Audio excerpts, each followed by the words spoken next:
Hi guys! Welcome back to my YouTube channel. Good morning, good afternoon, good evening sa ating lahat. Saan man tayo sulok ng mundo. Sana ay nasa mabuti tayong kalagayan at ligtas sa anuman masamang kapahamakan. At bago ang lahat, shoutout muna tayo sa founder ng Kalingap, Kuya Val Santos Matubang, Ate Edna Vlogs Kalingap Rab, syempre kay Jack Matubang at sa lahat ng mga sponsor na walang sawa tumulong sa mga nangangailangan. More blessing to come. At syempre, shout out sa Kalingap Strikers. Hindi ko na kayo maisa-isa at alam naman, lagi natin sina shout out. At syempre, shout out kay Tita Thankful Atod. Mega love shout out. Enjoy your vacation at sa ni Sir. At syempre, Tita Thankful, Tita Lydia, Sis Pixelixie, Hyatt's Mix Vlog, mega love shout out. Sil TVPH, mega love shout out sa inyong lahat. At syempre naman, mega love shout out sa aking once ayar na kaibigan. At ayan na nga, ano ngayon ang ating reaction video na naman dito sa atin naman bibibiyan si bahay na ito na nga ay napuspon ang kanilang mga plano ngayon March 1. Pag-uusapan po natin at bakit ito ay na-cancel. At ito nga ay ika nga na ang pagkaalam ko dito, ang sa electric, sabi pa nga ni Kuya Bal, si Dato Bulong, iba po kay Kuya Bal, walang iba kundi si Rensin, at ang sa mga materialis naman, ang pinagkatiwalaan dito ay si Duklab. At bakit nagkaganyan? Matagal na panahon yung bahay na yon. At bakit nahuli ang ilaw? Bakit hindi ito agad nalagyan ng ilaw at tubig na dapat habang kung ang bahay ay magkikisami na, tapos na sa baba, ay baba muna ang uunahin. Pagdating sa taas, yun rin, kakabitan rin.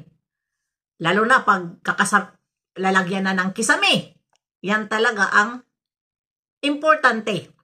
At hindi sana nagka-problema kung sa baba pa lang naumpisahan na. Diba? At nasaan? Bakit hindi ito agad na asikaso? Matagal na panahon ang bahay na yan ginagawa ni Supermac.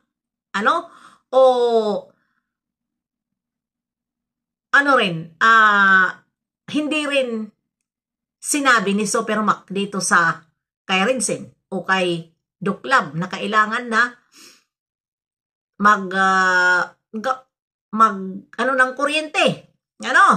Kaya nagkaganyan, nagkabulyaso. Ayan. Sa March 1, ang dami pa naman excited, ang daming nag-aabang na makaka-ribbon cutting na. Ayan tuloy, nakapag live si Kuya Val dahil isa rin ito na umasa na makakalipat talaga si Bibi Biancy sa kanyang bahay.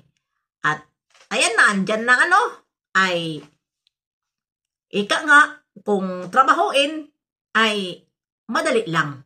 Pero kung ignorin, ito po ay magtatagal. Kaya parang ko rin, nabalitaan ko na ito ay inaasikaso na ni Duklab at ni Rensin para hindi na magtagal itong pag-ribbon cutting ng bahay ni Bibi Biancy. At ayan, paano mapapailawan? Sabi ni Kuya Bal, yung magandang ilaw, chandelier ba yan? Chandelier? Paano mapapaliwanagan yan kung walang ilaw? At ayon, Diyos ko Lord, kasi nga second floor ito, baka hingian ng mga permit, kung ano-ano pa. Dahil hindi basta-basta ngayon,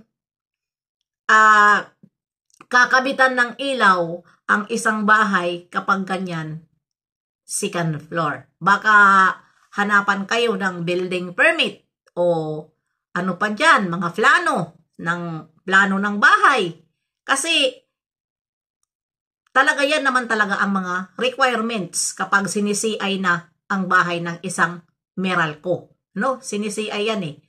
Depende kasi sa bahay na kinakabitan nila. Kapag ganyan na, mayroon na second floor, ay matagal-tagal yan na proseso. Dahil andyan ang mga ibibigay mo na mga requirements, ayun na nga, nasabi ko na kanina, mga plano ng engineer, ayan, basta, yun, dyan ang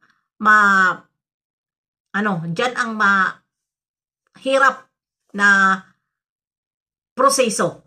At noon sana, habang iyan ay, yun na nga, aywan ko kung bakit na busy sila sa mga bulong-bulong. May bulong ako ngayon. Pero hanggang sa natatapos ang live, sa kahihintay natin ng bulong, wala naman bulong na nagaganap. Ano yan? Ay, Rinsen, kaway-kawayado club, ha? Alam nyo na. Kaya, ano na lang tayo dito? Patawa na lang tayo. At, ayan naman, hindi naman nila tinatakbuhan at inaasikaso nila kung ano ang dapat asikasuhin. Bakit nga ba pansin ko pagdating dito kay Bibi Beyonce ay may kung kailan na malapit ang kanyang mga tsaka naman wala. Tingnan mo yung requirements din noon na yung papunta nila sa tawag nito, Hong Kong. Kung hindi nilakad ng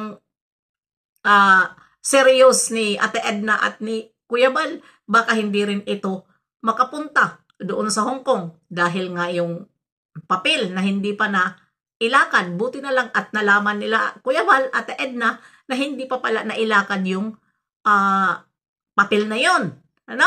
At pagdating din, kawawa nga nitong ating Bibi Beyonce, pagdating din doon sa immigration in town, nasigawan pa dahil nga mahina ang boses ng ating Bibi Beyonce, mahiyain. At syempre pagdating doon, alam mo naman yung salamin na yun na makapal, kailangan ilagay mo talaga yung bunganga mo sa butas para hindi mabingi itong mga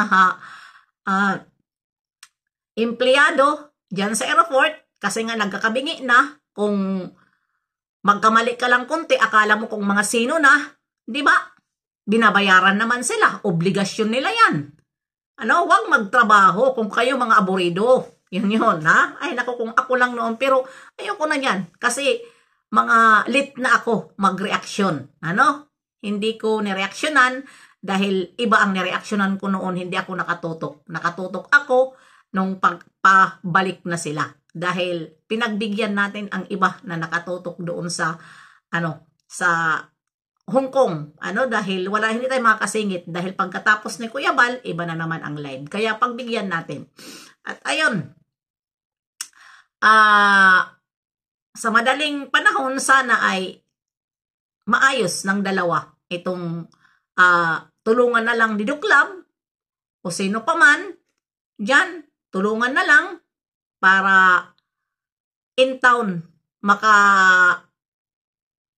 na si Bibi Beyonce doon sa doon sa bahay niyang bago. At kayo rin na mga basher, huwag niyong sisihin si Bibi Beyonce. Dahil, at huwag din nyo sisihin na sinasabi nyo, tawag